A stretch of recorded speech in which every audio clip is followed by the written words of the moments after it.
News the other day how many swine flu vaccinations the government had bought, and they said that it's going to be a forced vaccination, and they were going to use the military to enforce it. I would like for you to, I heard this on Fox News. Yep. And I would like for you to comment on that, sir. I could remember the one I heard on Fox News that I had a personal involvement in. It was absolutely wrong.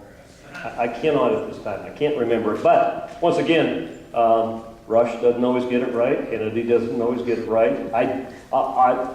If there is that going through, I suspect there will be a bunch of us that jump up and down and say that is not going to happen from our perspective, and we'll do everything we can keep. We're just not into social engineering.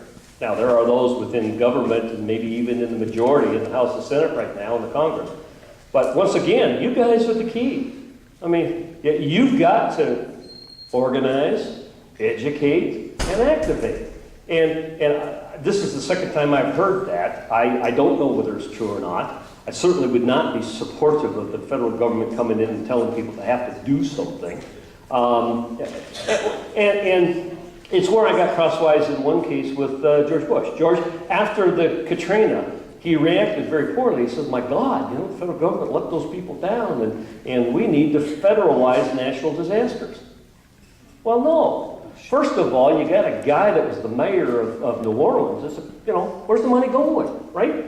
So, as far as I'm concerned, philosophically, when you have a disaster like Katrina or a fire in the Bitterroot, she goes over and helps her neighbor. And when you're done helping your neighbor get out of the house, you look to the volunteer fire department to come in as quickly as possible. You don't need the federal government calling up and saying, you can't move until we tell you you can move. And then you look to your city, then you look to your county, then you look to your state. And the last people that we ought to be hoping respond in an emergency fashion is somebody from Washington, D.C.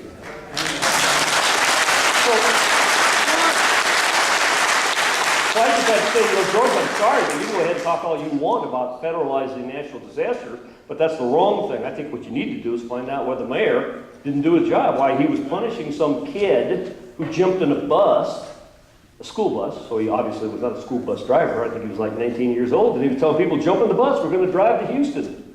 And they penalized him for it. I think he's a hero. He ought to get the bus and give it to him.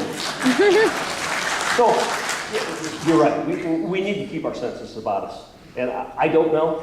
I don't know that Fox News is necessarily reporting it correctly. They might just have been reporting a story that they had heard. And whoever told the story might have misinterpreted it. I hope it's not true. I'll look into it, but I'll do everything I can to see that we don't nationalize swine flu response. Two more. Thank you.